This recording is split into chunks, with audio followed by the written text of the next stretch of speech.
Mega Científica. Nós estamos com muita alegria recebendo aqui o professor João Pessoa Araújo, vou repetir, hein? João Pessoa Araújo Júnior, que é do Departamento de Ciências Químicas e Biológicas aqui do Instituto de Biociências, e vem dividir um pouco o conhecimento que ele tem sobre a maldita química do Aedes aegypti, né? Por que nós estamos vivendo esse momento difícil aí de avanço da dengue, sobretudo com as alterações climáticas no mundo. Outro dia eu estava pensando sobre isso, o professor pode até ajudar. A gente está muito preocupado com a falta d'água, com o aumento do calor, câncer e tal, mas à medida que vai aumentando o calor, certamente vai aumentando a quantidade de insetos, porque o ambiente já fica favorável para ele por uma série de razões ambientais. E daí ele vem dividir as doenças que até hoje eles não tinham deixado. A gente está vivendo aí essa situação da dengue que está assustando não só o Brasil, como vários países latino-americanos. Professor, bom dia, seja bem-vindo aqui, obrigado por essa parceria com o Instituto de Biociências aí, para a gente dividir o conhecimento que vocês produzem dentro da instituição com a nossa comunidade, trazendo assuntos que estão ligados, né, ao nosso dia a dia e, sobretudo, uma situação que está assustando todos nós brasileiros. E temos aqui em Botucatu talentosos pesquisadores, professores que estão pesquisando e dando sua parceria, né, no sentido de se esclarecer esse momento que a gente está vivendo, demonstrando a importância da universidade pública, sobretudo neste momento do Brasil. Falei bastante para dizer bom dia para o senhor, professor. Bom dia. Bom dia, é um prazer sempre estar aqui, né? Bom dia, Heraldo, a todos os ouvintes aí da rádio. E esse momento é especial mesmo, né? Eu esse ano completo 30 anos de docência, então já tenho uma experiência aí com vírus, né? Você citou o Aedes aegypti, mas essa não é a minha expertise, tá? E sim o que ele carrega, né? Que são os vírus. E no caso hoje a gente vai discutir um pouquinho sobre, né, o que está acontecendo com a dengue, que na verdade vem ocorrendo há bastante tempo, né? Professor, a dengue é uma doença de pobre, né? Porque os países europeus frios não tem essa proliferação. Parece que agora não tinha, né? Agora tá tendo, teve explosão de calor lá de 40 graus, 50 graus. E já existe há muito tempo na África, já é uma coisa que faz parte do dia a dia. E depois, nos anos 80, começou a chegar aqui ao Brasil, sei lá por qual razão. O que esse mosquito bendito, o Aedes, carrega? O Aedes, o aegypti, o chikungunya, o que eles carregam dentro de si, cujo metabolismo dele gera uma doença na gente aqui danada? Na verdade, os arbovírus, né? Esse arbovírus não é uma classificação oficial. A gente chama de arbovírus. Ar vem de artrópode, né? De born, de nascer. Vírus que são transmitidos por artrópodes.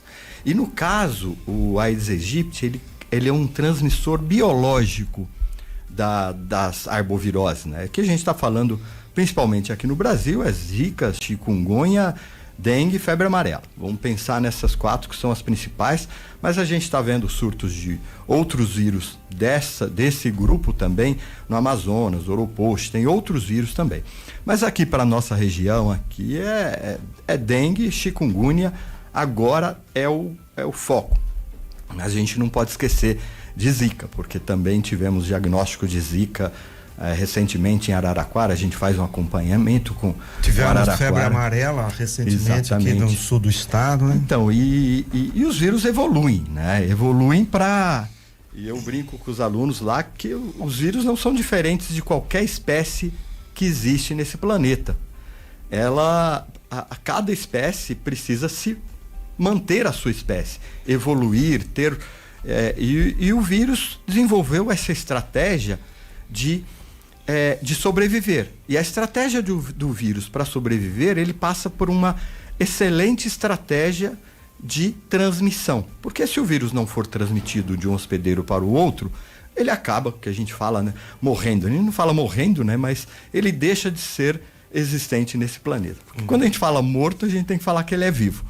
E falar que vírus é vivo, tem que falar o que é vida. E aí entra numa discussão filosófica que é bem complexa. Mas eles são replicativos. É a melhor forma que a gente pode designar os vírus. E esses vírus desenvolveram uma estratégia de ter 2 hospedeiros. Tá? Um hospedeiro que é o homem e um hospedeiro que é o mosquito. Então, isso ele usa a estratégia do mosquito de ter que se alimentar de sangue, a fêmea ter que se alimentar de sangue para completar o seu ciclo. E olha que interessante, o vírus da dengue, por exemplo, ele infecta o mosquito, porque o mosquito chupa o sangue de uma pessoa infectada, isso vai para o intestino do mosquito, ele se multiplica e vai para a glândula salivar do mosquito. Fica ali se multiplicando. E ele não mata o mosquito. Tá? Então, o mosquito, ele tem... A mosquita, né? Na verdade, que é a que vai... É a fêmea. É a fêmea, né? Que vai chupar sangue, né? Nosso sangue. Ela acaba transmitindo esse vírus. Então, ele usa essa estratégia. Só que aí no homem, como ele faz? A partir do momento que o vírus é infectado, é injetado, né? Pela picada, o vírus tem que se multiplicar rapidamente, tá? Por quê? E tem uma alta concentração de vírus no sangue. Por quê? Para quando outra mosquita picar, ter uma probabilidade maior de infectar também. Então é uma estratégia. O vírus é bem claro, então, né? Ele nos usa como hospedeiro, assim como usa o próprio inseto, né? É o ciclo de vida dele. Tá? Assim como tem aqueles vírus de diarreias que se especializou em ficar no ambiente, né, mais resistente. Então, você come uma alface bonita que foi regada com água de esgoto, porque a água de esgoto tem muita matéria orgânica, né? Só que ali tem vírus contaminantes. Então, aquele vírus se especializou em ser transmitido via fecal oral, né? Você injeta e tudo. Então, cada ser nesse planeta tem uma estratégia de sobrevivência. E com os vírus isso não é diferente. E eles estão aí e estão muito eficientes. Né? Eficientes tanto de ponto de vista dos 2 hospedeiros, né? O homem está aumentando a população, 7 bilhões, né? Então tem população. O mosquito está aumentando a sua população, está aumentando, como você acabou de dizer, as mudanças climáticas, né? A faixa onde o mosquito vivia está aumentando dentro do planeta. Então está propiciando ele de sobreviver, o mosquito. Como tem homem e tem mosquito, o vírus faz a festa. E por que o vírus da dengue ele demorou para ser buscado uma vacina? Qual é a razão da indústria farmacêutica, química, não ter buscado uma solução? Porque, querendo ou não, ela mata muita gente no mundo, né? Não é que não buscou, sempre buscou. Tá? A gente tem uma história interessante da vacina da febre amarela, né? Que é da mesma família, do mesmo grupo do vírus da dengue. E o Brasil foi fundamental no desenvolvimento da vacina da febre amarela. Como é que chama lá o cara no Rio de Janeiro? Lá o... Bom, depois a gente lembra. Depois a gente lembra também.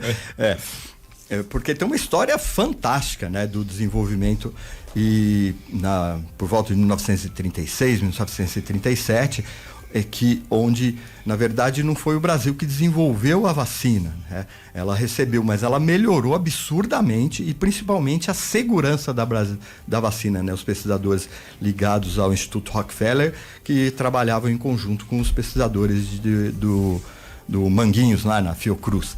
Então, desde essa época, falaram, conseguimos uma vacina eficiente para a febre amarela. Por que não conseguir para outras? Tá? Só que dengue tem um problema. Dengue não é um vírus só. Febre amarela é apenas um vírus. Um vírus, o vírus da febre amarela. Então, se você vacinou contra a febre amarela, antes a gente se vacinava a cada 10 anos, porque não se tinha estudos suficientes, né? Não tinha ferramentas, na verdade, para estudar se ele protegia mais tempo, então é melhor se vacinar a cada 10 anos. Eu tomei umas 3 vacinas, né? Tomei várias já. Também a gente tomou várias vacinas. E depois, quando você vai viajar, você é obrigado a demonstrar e você vai procurar a carteirinha, você não acha, aí você toma outra só para colocar no passaporte. Aliás, a nossa região para visitar, se você vem de fora do Brasil, você tem que ter a vacina. Senão você pode correr o risco de pegar a febre amarela, né? E hoje você sabe que a vacina protege por muito tempo. Né? Então, hoje é recomendada apenas uma dose. Então, desde 1937, a gente pensa, e como eu estava falando, a dengue é provocada por 4 vírus diferentes. que a gente chama de sorotipo. Soro, só para explicar, por que chama sorotipo? Porque soro, toda vez que a gente fala soro, sorologia, a gente pensa em anticorpos, proteção. É que um não protege contra o outro. Então, se você tem proteção contra o 2, porque você teve dengue 2, essa proteção não te protege contra o 1, nem contra o 3, nem contra o 4. Mas tem um agravante que já a gente vai discutir ainda, né? Porque esses anticorpos, como eu disse, o vírus, ele infecta o homem, então ele é especializado em infectar as células do homem, mas também no mosquito. Como diz, é um vetor biológico, ele infecta o intestino e vai para a glândula salivar. Ele se multiplica no mosquito. Então, as regiões do vírus que ele utiliza para infectar, da superfície do vírus para infectar a célula do mosquito, ela é diferente. Mas quando o vírus é injetado na gente, a gente faz anticorpos contra todo o vírus. Contra aquilo que nos protege e aquela proteína que o vírus usa para infectar o inseto também. Então, essa complexidade da transmissão também faz que o vírus seja complexo. Eu falo que o vírus é o ser mais simples do ponto de vista estrutural, mas do ponto de vista de evolução, de adaptação e do que ele faz no hospedeiro é super complexo, porque com pouco material genético, com pouco DNA, com pouco RNA, no caso a gente está falando principalmente de vírus RNAs, né? Ele consegue evoluir, ele consegue infectar 2 espécies diferentes e ser transmitido. Então, essa característica de ser 4 vírus, ela dificulta, porque você tem que ter imunidade contra os 4. Não adianta eu ter uma vacina que já a gente vai discutir, tá? Que dê imunidade só contra um. Então, você corre um risco muito grande, porque aquele anticorpo produzido que não é o protetor, ele prejudica você na segunda infecção. É o que a gente chama de ADE, Antibody Dependent Enhancement. Ou seja, favorece a infecção do segundo. Então, há uma probabilidade maior de você ter dengue grave, que antigamente a gente chamava de dengue hemorrágica. E hoje não é dengue hemorrágica, porque tem casos graves onde o paciente vem a óbito sem hemorragia. Então, a gente não pode falar só de dengue hemorrágica. Hemorrágica é um dos quadros que aqui podem apresentar. Aqui. E quais são esses tipos 1, 2, 3 e 4 do dengue e as variantes que a gente está discutindo aí nos últimos tempos? Aí? De primeira a gente falava só dengue ou dengue hemorrágico. Aí vocês, pesquisadores, resolveram complicar a coisa, aumentando o rol da adaptação dele.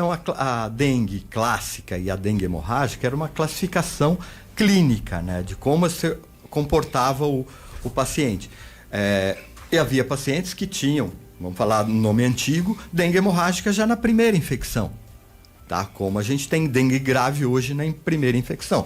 Saiu, acho que há uns 2 meses atrás, o estudo na Índia, provando que isso precisa de mais estudos, uma melhor, mas que a dengue grave também é pela prima infecção, não é só pela segunda infecção. Então a gente tem que tomar cuidado com dengue de qualquer forma. Mas o dengue 1, 2, 3 e 4 sempre existiu. Agora a gente classifica dengue e dengue clássica, que é a Organização Mundial de Saúde, junto com o Ministério da Saúde, estão classificando ela em 4 níveis de gravidade, né? A, B, C e D. Então, de acordo com qual característica observada, a gente tem que tomar um procedimento médico, porque a dengue mata se não for tratada.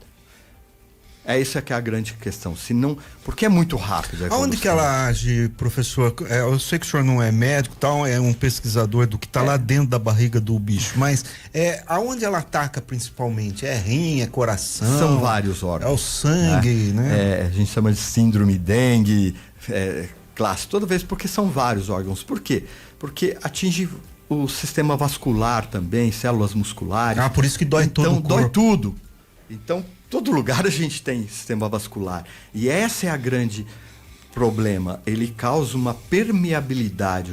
Como se fosse a nossa veia, ela fica mais permeável à passagem de líquidos. E esses líquidos saem da corrente sanguínea e extravasam para os órgãos, para todo o organismo. E isso, imagina você pegar, é como se pegasse alguma coisa, espremesse e tirasse o líquido. Imagina, vamos lembrar de queijo, que eu sou mineiro, né? Então eu lembro de queijo. Como é que você faz o queijo? Você coloca ali dentro de um lugar, espreme e sai o soro. Imagine isso acontecendo dentro da sua veia, né? Tá ali, é como se fosse um pano, o líquido sai. O que fica lá dentro? Fica concentrado. Essa hemoconcentração é um perigo muito grande, tá? Imagina, porque o coração, o sistema circulatório, né, veias, pressão, tudo isso está especializado com uma quantidade de sangue com uma viscosidade. A partir do momento que isso é concentrado, a dificuldade de bombeamento, de chegar nos tecidos, nos órgãos, e isso acontece rapidamente na dengue. Então, é muito rápida a evolução. O óbito acontece em média 6 dias depois do início dos sintomas, 6, 7 dias. Por isso tem que correr atrás. Então, o 4º dia, dizem agora, até mesmo com essa... a gente vai aprendendo com as epidemias. Isso que é importante. Toda epidemia a gente sabe, aprende com elas.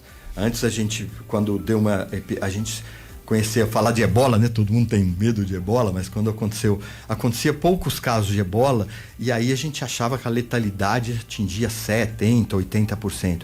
Mas quando teve uma epidemia na África e que atingiu grande número de pessoas, aí acabou.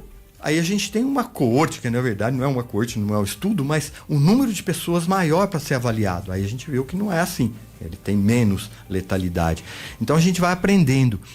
E toda vez a gente está vendo agora com essa, tá dando. O 4º dia é o fundamental. O 4º dia ele tem, a partir do início dos sintomas, o 4º dia é onde ou ele agrava, tá? Ou ele melhora. Uhum. Então é fundamental, e se não agir rapidamente, falar, hoje é sábado, vou esperar para segunda-feira para ir no médico, pode ser mortal essa. Aí você vai para outro lugar.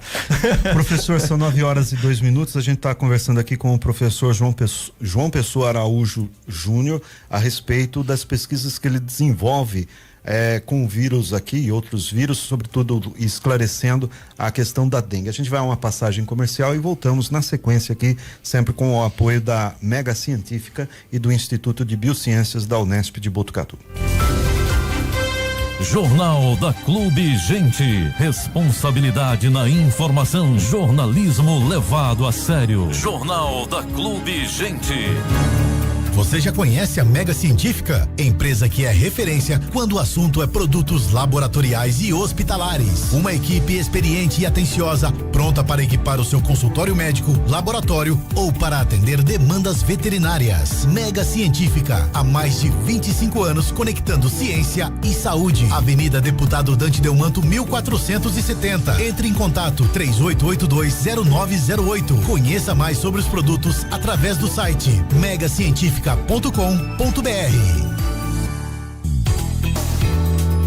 Na Stock Car você vai equipar o seu carro, seja ele nacional ou importado, de qualquer ano, marca ou modelo, tudo para deixá-lo mais seguro e confortável. Lá você encontra sensores de estacionamento, centrais multimídia, alarmes, travas elétricas, capotas marítimas, kit trava-caçamba para quem tem picape, lâmpadas para faróis e lanternas, baterias, tudo para deixar o seu carro seguro, confortável e com a parte elétrica e eletrônica em ordem.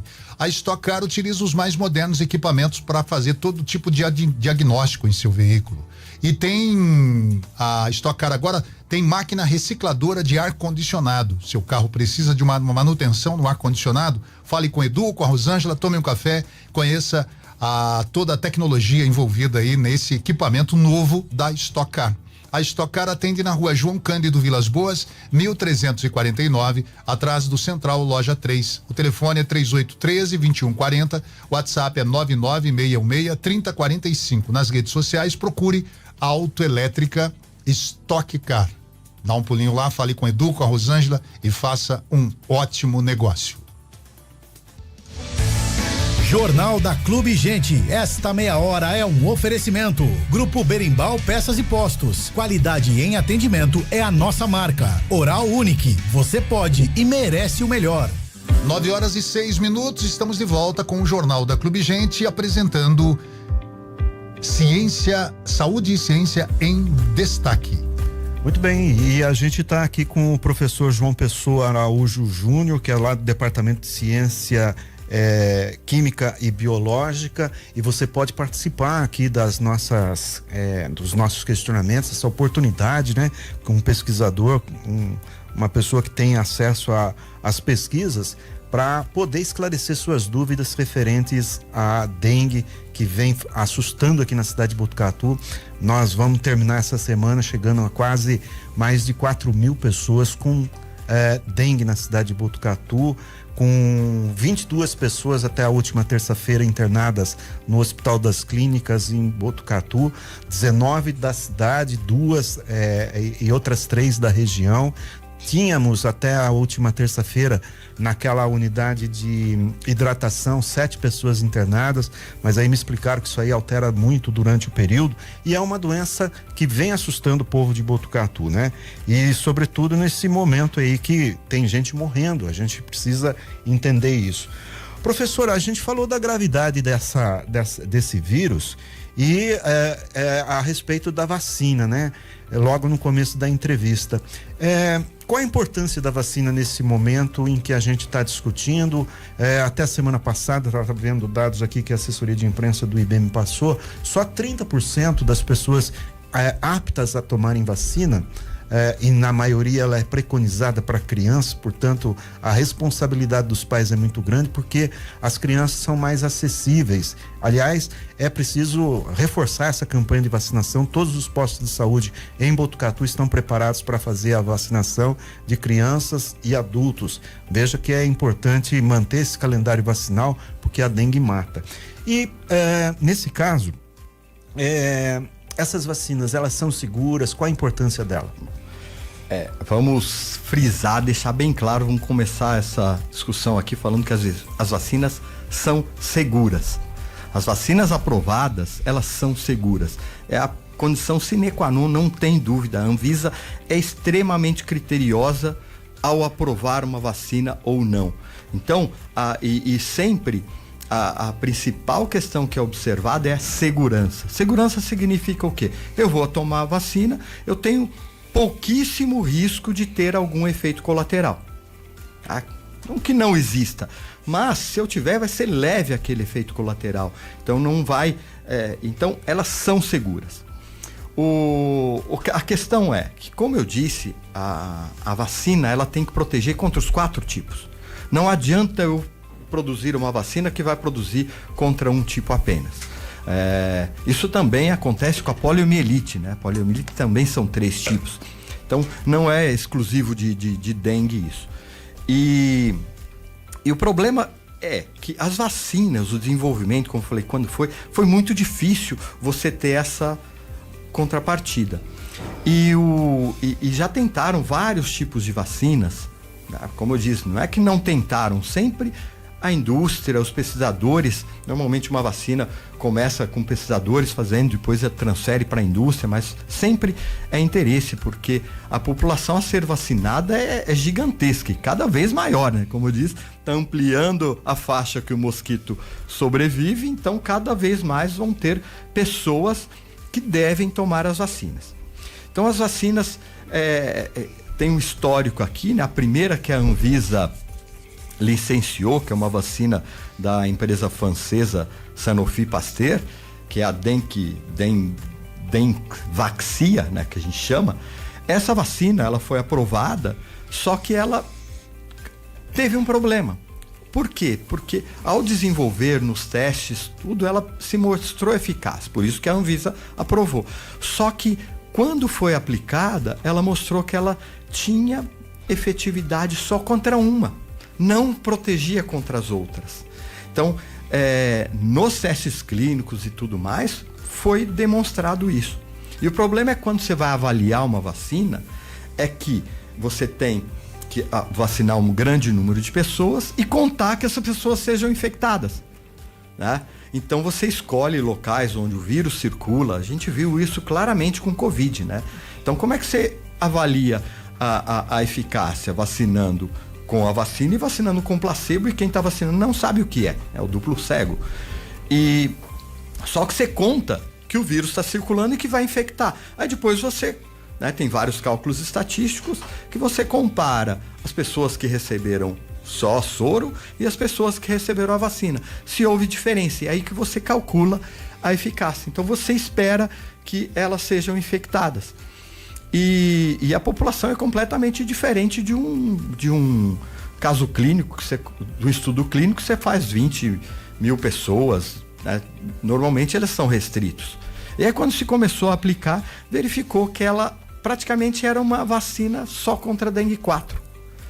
E aí parou de se recomendar contra a população em geral, que nunca tiveram dengue, e passou a ser recomendada só para quem teve dengue, comprovadamente. Então aí ela fica eficaz. Mas é uma vacina do ponto de vista comercial que não funcionou, porque ela investiu milhões, mas agora não tá. Então essa só é recomendada para quem já teve dengue. Agora, qual é a vacina que foi agora comprada pelo Ministério da Saúde, que é de uma japonesa, né, a Takeda, que ela se chama... Agora tá... Kidenga. Né? Takeda Kidenga, né? Então, exatamente. Eu ia falar Kenga, mas é Kidenga. Então, a Kidenga é exatamente... Aconteceu a mesma coisa. Então, ela tem eficácia contra os 4 tipos, mas ela tem preferência contra o 2 e contra o 1 pela característica de como ela foi fabricada. A primeira foi fabricada porque, como a gente não conseguia, como conseguiu com a febre amarela, só naturalmente você conseguiu deixar o vírus fraco para desenvolver a vacina, você teve que lançar mão de tecnologia recombinante. Não fala, recombinante é nada mais do que pegar um gene e trocar por outro. Então a primeira vacina era o arcabouço, que a gente chama, era da febre amarela, que colocava as proteínas do vírus da dengue nela.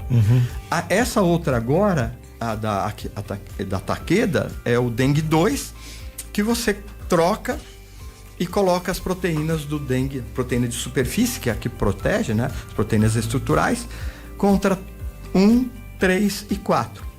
E aí agora a gente está observando que ela tem uma eficácia melhor contra o 2, que é a original, que ela conseguiu atenuar, e contra o 1. Né? Contra o 3 e 4 foi complicado avaliar, assim como depois a gente vai falar da vacina. E o que é o 1, 2, 3 e 4 para ser complicado? Onde que está o metabolismo na proteína lá que altera? Na verdade, a gente pode falar assim que é estrutura, né? O nosso sistema imune, o anticorpo que a gente produz, ele é extremamente... ele consegue reconhecer, como a gente pode falar, qualquer alteração. Imagine, né? Você tem uma mão, né? Para quem está ouvindo, fecha a mão, tá? Aí o anticorpo reconhece essa mão fechada. Aí o outro tem um polegar levantado. Então alterou estrutural. Então o anticorpo que reconhecia a mão não reconhece mais esse, porque o polegar levantou e acabou, né? O dengue 3 tem um polegar e um dedo... não vou mostrar o dedo aqui, né? É a estrutura. É a estrutura. Então, o anticorpo que é contra uma mão fechada não reconhece contra uma mão com um polegar aqui. Então, ele não reconhece isso. Então, essa é a questão. Ele só se reconhece no espelho, vamos dizer assim. Exatamente. É muito. Por isso que a gente tem que ter específico, né? O vírus o anticorpo que reconhece dengue não reconhece outros vírus. E por que dizem que quem pega 2 vezes, a segunda vez é pior? Já está agregado exatamente. A mão, com o polegar aberto, você fechado? tem a mão. Imagina, essa mão é onde protege. Só que tem outras partes do vírus, tá? Que o anticorpo liga, mas não protege. E elas são comuns entre os 4 tipos. Esse anticorpo facilita, ao invés do anticorpo combater o vírus, ele ajuda o vírus a entrar na célula. Então, ele faz o que a gente chama melhor ou eficácia viral, né? Na verdade, a eficiência da replicação é muito maior quando ele usa o anticorpo contra o 2, mas é o 1 que está publicando. Então, se eu tenho um anticorpo contra o 2 e eu pego 1, a infecção é muito mais exacerbada, né? Então, ela é muito mais rápida. O vírus se multiplica mais rápido. Então, isso faz com que a probabilidade de gravidade seja maior. Professor, ontem aos 6 minutos começou como é que chama a temporada agora aqui? É o outono, né? E a gente sabe que no verão e na primavera e no verão aumentam esses casos aí. E agora, será que esse período quente, a laninha deve ter contribuído? Por que aumentou tanto, né, os casos de dengue? Será que agora, com o tempo mais frio, esses trabalhadores do vírus aí vão descansar um pouco ou não? Vamos lá. É um complexo, né? Quando você tem uma epidemia ou aumenta o número de casos, não é por um motivo. É uma série de motivos. E toda vez que a gente pensa em doenças, a gente tem que pensar no hospedeiro, que é o homem no caso. A gente tem que pensar no ambiente que favorece, e nesse caso tem um transmissor, tá? E o agente, o próprio vírus. Então é o que a gente chama de tríade, de 3, né, epidemiológica. Essa tríade tem que agir em comum para favorecer tudo em detrimento a outra questão. E o que a gente está vendo hoje é um cenário favorável, que é calor, que o mosquito se desenvolve muito mais rápido e consequentemente, né, o calor também favorece ele entrar dentro da nossa casa, porque a gente deixa a casa aberta, né? Nem todo mundo tem ar-condicionado para deixar a casa fechada, e põe o ventilador e deixa a janela aberta, a casa aberta, que no caso a Aedes gosta de picar de manhã e à tarde, principalmente as nossas canelas. É diferente do Culex, né, que é aquele mosquito que fica zoando no nosso ouvido à noite.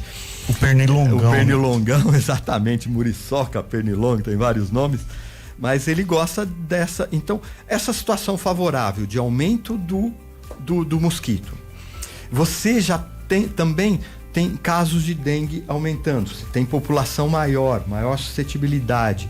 Então, você tem mais pessoas sendo infectadas. Consequentemente, mais pessoas, mais mosquito infectado. E mais probabilidade de um mosquito infectado picar novas pessoas. Então, esse cenário favorável de calor, né, umidade, chuva, favorece o desenvolvimento do vetor. E assim vai. Além disso, as questões de saneamento também, né? Lixo seco, não é raro aqui em Botucatu, que nós temos um sistema fantástico, uma cidade privilegiada, mas você anda em qualquer, né? Eu gosto de andar de bicicleta, você vai, é lixo jogado para tudo quanto é lado, né? Na beira de estrada e tudo mais, que qualquer tampinha de garrafa ali, qualquer coisa aumenta, tá? E é rapidinho o mosquito se proliferar nisso. Então esse cenário, essa complexidade ali, ela vai se perdurar enquanto tiver calor e água. Uhum. Professor, e o diagnóstico, né? A gente viu aí que tem febre amarela, dengue, chikungunya, tem agora Covid, que os sintomas são até bem parecidos.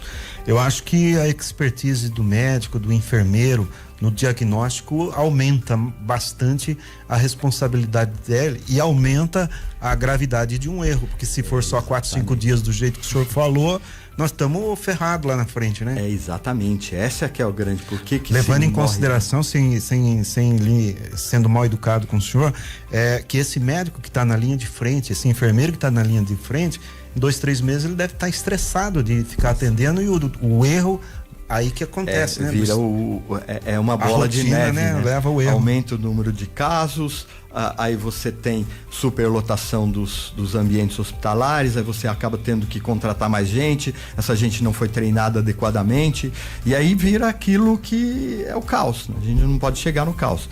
Mas felizmente, pelo menos no nosso município, os médicos são muito bem treinados para isso, porque essa é a questão. E quando você não tem um diagnóstico fechado, é melhor tratar como dengue.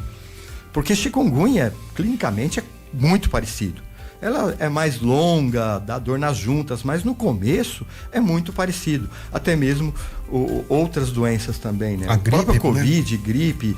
Porque a dengue tem os sinais mais comuns, mas tem muitos sinais inespecíficos também. Que você fala, é a famosa virose, que a gente chama. Que não está errado, não tem como. Mas se você lidar, como é a recomendação da Organização Mundial de Saúde, trata como dengue, né? Pensa que é dengue, porque a dengue mata. E a dengue pode ser, se você fizer uma intervenção correta no lugar certo, com hidratação, né? Internação, hidratação, evitar todos aqueles efeitos de hemoconcentração, você vai monitorando plaqueta, você vai monitorando pressão, é monitoramento. Não adianta o cara estar em casa, o cara ficar em casa, a chance dele morrer é grande e rápido.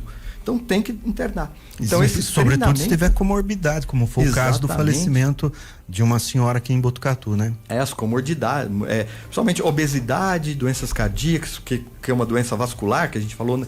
Atinge todo o sistema vascular. E deve ser dolorido morrer do coração e dengue, não. Agora que o senhor está falando aí, eu estou imaginando a proporção disso tudo no organismo do indivíduo.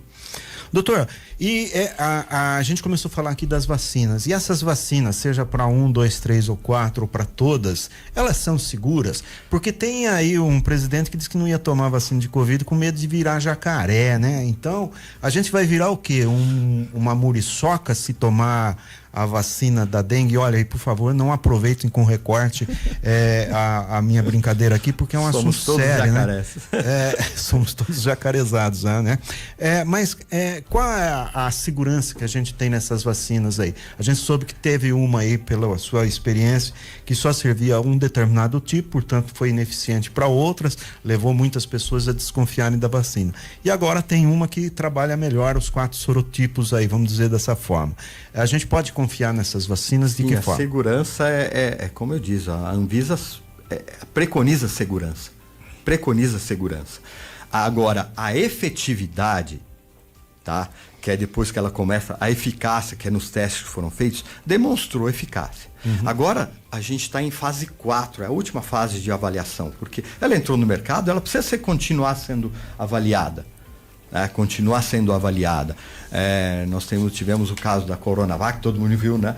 Que quando ela foi aprovada, com muito critério, foi muito bem avaliada, tinha uma eficácia muito grande, mas quando ela foi aplicada lá no Chile e que teve um grande número de pessoas submetidas, é como se fosse testando a vacina, mas já aplicando, que é o que a gente está fazendo agora com a Qdenga, né? Com a Qdenga, a gente está avaliando ela. Aqui no Brasil nós vamos avaliar, foram compradas 6 milhões de doses, são 2 doses, nós vamos avaliar 3 milhões de pessoas.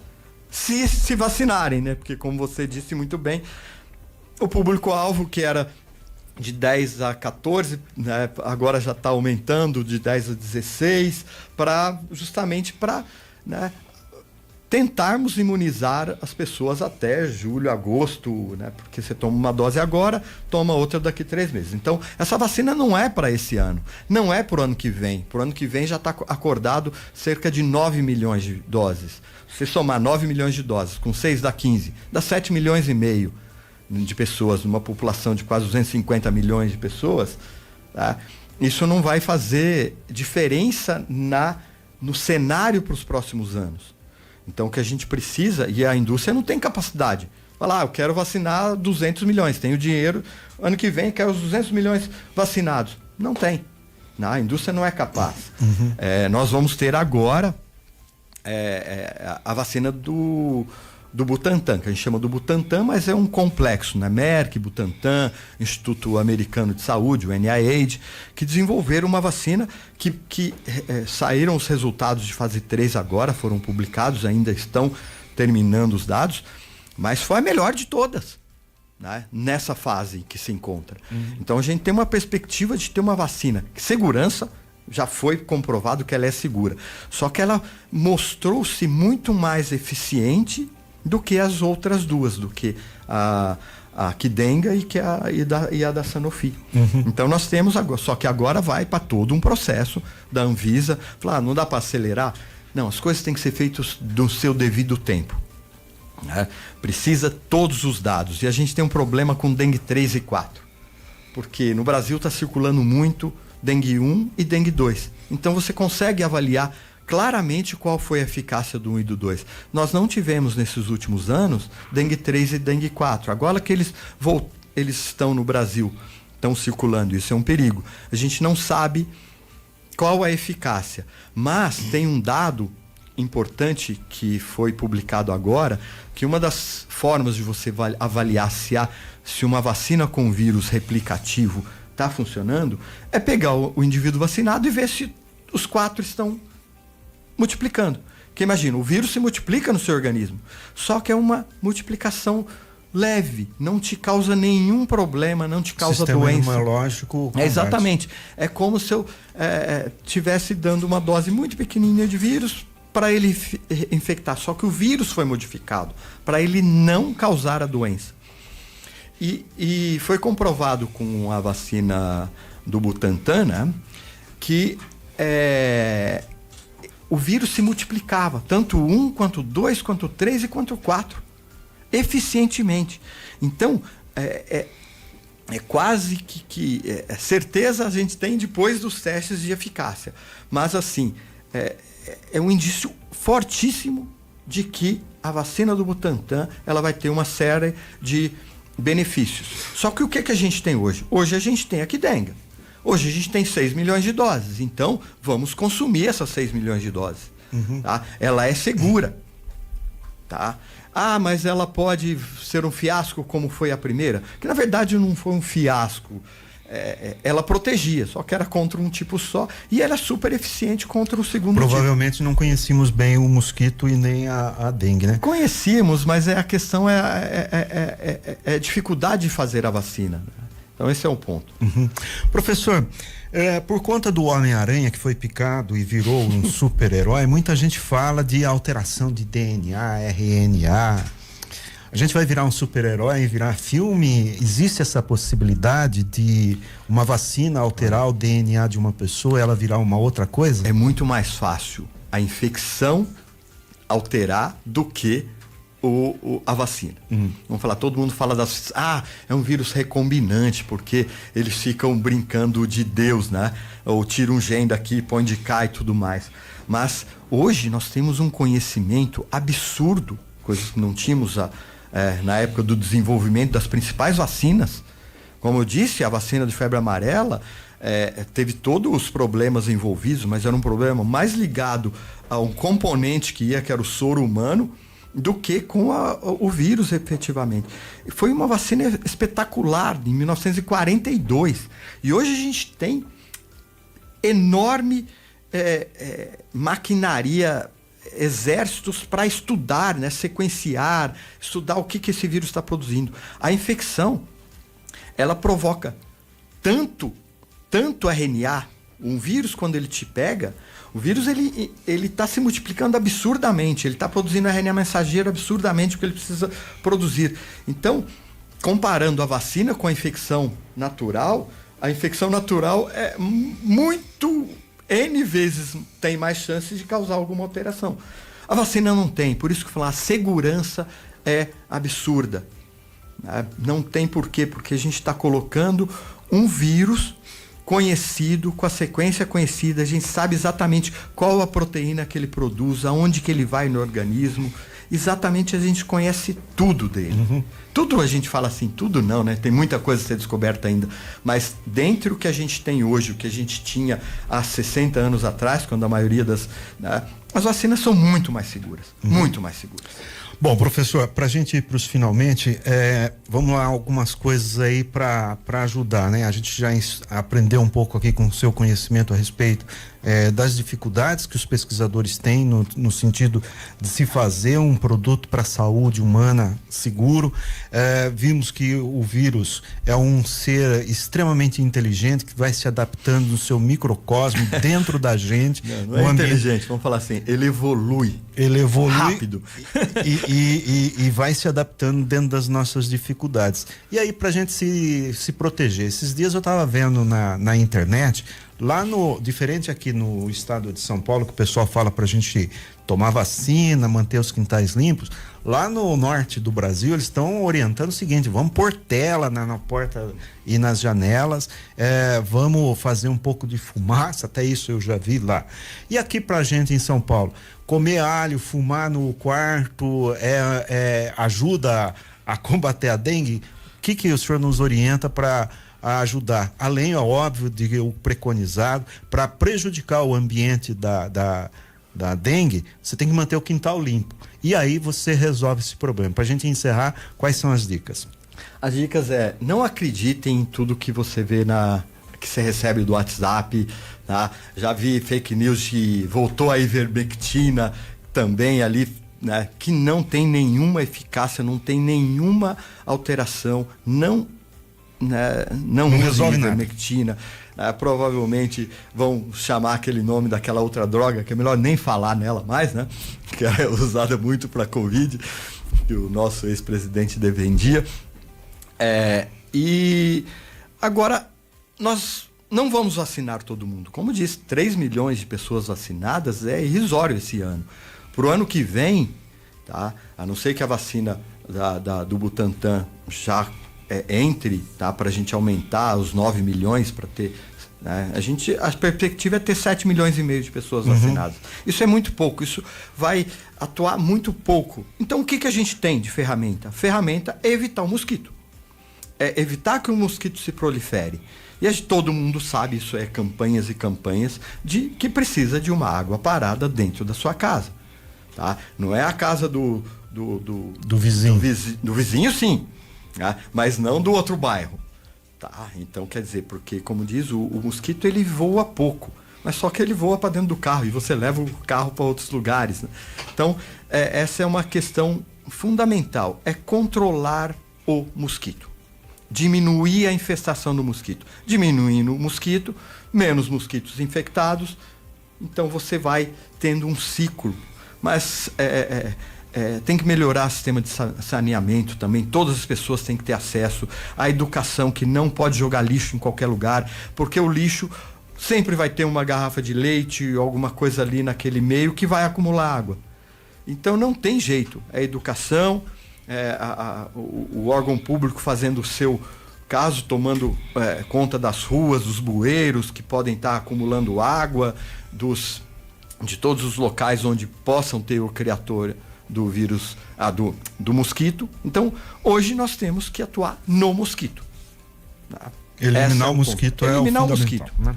Professor João Pessoa Araújo Júnior, do Departamento de Ciências Químicas e Biológicas, a gente agradece a sua participação aqui no Jornal da Clube Gente, com apoio da Mega Científica, do Instituto de Biociências, no sentido de esclarecer, né, esses detalhes todos da mega estrutura que o vírus usa no ambiente, no ser humano e nos insetos, para poder se reproduzir e nos tornar doentes aí, muitas vezes matar. Obrigado pela sua participação aqui no Jornal da Clube Gente, um bom dia e sucesso nas suas pesquisas aí.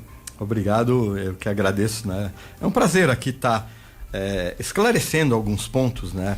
Como diz, é até difícil falar para a população em geral, porque são termos muito técnicos, eu peço desculpa se alguém não entendeu ali, mas é perigoso. Dengue é perigoso. Qualquer sintoma, vá para o médico, procure o sistema de saúde. Como eu disse, é rápido. Então, se você agir bem, na hora certa, vai. E cuide do seu quintal. Converse com o seu vizinho, né? Cuide da sua comunidade, né? Dê uma volta no quarteirão, veja se, né, tem calha entupida numa determinada casa parada, né? Avise os profissionais responsáveis por isso. Se cada um fizer a sua parte, nós vamos controlar. Então, porque é isso, você cuida da sua casa, mas o vizinho não está cuidando, tá? Então converse com o vizinho, converse com a comunidade, fica ali na rua, né? Hoje o pessoal não fica mais na rua, né? Sentado, conversando, mas converse com o seu vizinho para a gente, não é difícil, gente, não é difícil, só que precisa ser feito. Não certo. Vai sair do nada. Tá certo então, professor. Obrigado, professor João Pessoa. São 9h35.